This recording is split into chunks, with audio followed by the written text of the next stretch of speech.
बड़ा देशभक्त कौन, सावरकर या फिर नेहरू? इस बात पर लगातार विवाद रहा है। अगर आप कांग्रेस की मानेंगे तो नेहरू सबसे बड़े देशभक्त थे, लेकिन अगर इतिहास के पन्नों को पलट कर देखेंगे तो आपकी राय बदल जाएगी। सावरकर और नेहरू दोनों वकील थे और दोनों ने ब्रिटेन में ही वकालत पढ़ी थी, लेकिन अंतर बस इतना था कि जवाहरलाल को उनके पिता मोतीलाल नेहरू ने पैसे के दम पर वहाँ पढ़ने भेजा था, जबकि सावरकर को उनके टैलेंट के दम पर स्कॉलरशिप मिली थी। अगर आप इंडिया टुडे का यह आर्टिकल पढ़ेंगे जो मोतीलाल नेहरू द्वारा अपने बेटे जवाहरलाल को लिखे गए लेटर के बारे में है, तो पता लगेगा कि नेहरू पढ़ने में काफी कमजोर थे और अगर वह लॉ के फील्ड में ही रहते तो जिंदगी में कुछ खास नहीं कर पाते। सावरकर और नेहरू दोनों राजनीति की तरफ आकर्षित थे। एक तरफ नेहरू भारत के डोमिनियन स्टेट बने रहने पर संतुष्ट थे, जिसमें पर्दे के पीछे से अंग्रेज ही राज करते। यहाँ तक कि नेहरू जब पीएम पद की शपथ ले रहे थे तो उन्होंने ब्रिटिश क्राउन के प्रति निष्ठा की भी शपथ ली थी, लेकिन सावरकर पूर्ण स्वराज की मांग पर अडिग थे।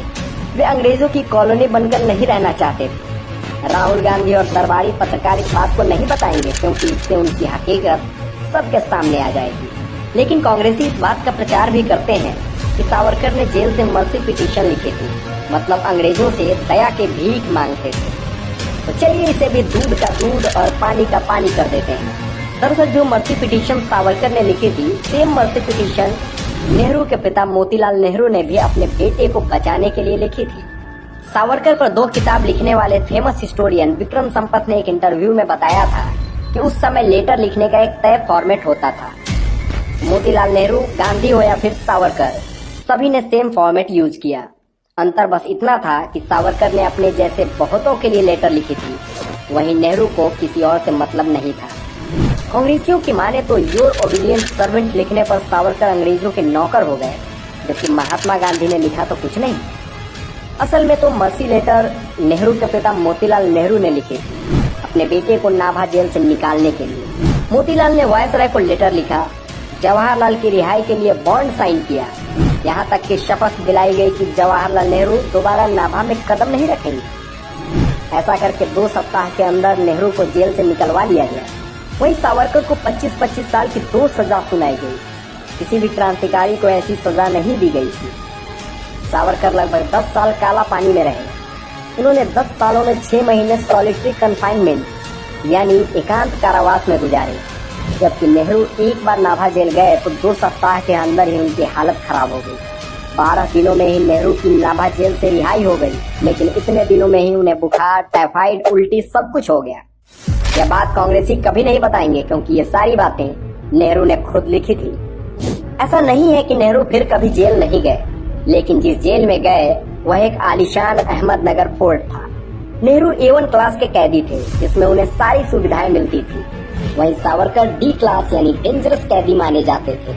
नेहरू ने खुद लिखा था, मुझे एक रॉयल सा कमरा दिया गया था, 4:30 तक गर्मा-गर्म चाय मिल जाती थी, रात को खाना खाने के बाद जेल का कमरा बंद कर दिया जाता था और सुबह 7 बजे गेट खोल दिया जाता था। वहीं सावरकर को 22 घंटे काल कोठरी में रखा जाता था। नेहरू को खाने के लिए एक पर एक व्यंजन मिलते थे, लेकिन सावरकर को ईंट जैसी रोटी मिलती थी। नेहरू जिस जेल में थे वहाँ एक बैडमिंटन कोर्ट था, जो नेहरू और उनके साथियों के लिए स्पेशल बनाया गया था। नेहरू के कहने पर वहाँ एक लाइब्रेरी बनवाई गई थी। सावरकर को जिस सेल्यूलर जेल में 10 साल बिताने पड़े, वहाँ कोल्हू में बांधकर सरसों का तेल पेरने का काम करवाया जाता था। काम नहीं करने पर बुरी तरह पीटा जाता था, जिससे कि क्रांतिकारियों का मनोबल तोड़ा जा सके। लेकिन अंग्रेज अपने मकसद में कभी कामयाब नहीं हो पाए। सावरकर और उनके जैसे क्रांतिकारी अपने इरादे पर अडिग रहे। उन्होंने 9 साल 10 महीने जेल में बिताए। जेल से रिहा होने के बाद भी उन पर नजर रखी जाती थी। रिहा होने के 13 साल बाद तक उन्हें रत्नागिरी की सीमा में ही रखा गया। सावरकर हिंदू को धर्म नहीं बल्कि उसे एक रहन सहन का ढंग मानते थे, इसलिए वह जाति का भेदभाव नहीं रखते। उन्होंने महाराष्ट्र में एक मंदिर बनवाया था जिसमें सभी जाति के लोग जा सकते थे। वहीं नेहरू जब पीएम थे और सऊदी अरब के प्रिंस भारत आए तो उन्होंने प्रिंस को खुश करने के लिए काशी विश्वनाथ मंदिर को ढकवा दिया था। सावरकर को हिंदू होने पर गर्व था, जबकि नेहरू को हिंदू होने पर शर्म। कांग्रेसी चाहे इतिहास को लीपापोती करने की कितनी भी कोशिशें कर लें, लेकिन आज के सोशल मीडिया युग में सच्चाई को छुपाना बहुत मुश्किल है। इस वीडियो को तब तक शेयर करें जब तक यह हर कांग्रेसी चमचे तक न पहुंच जाए।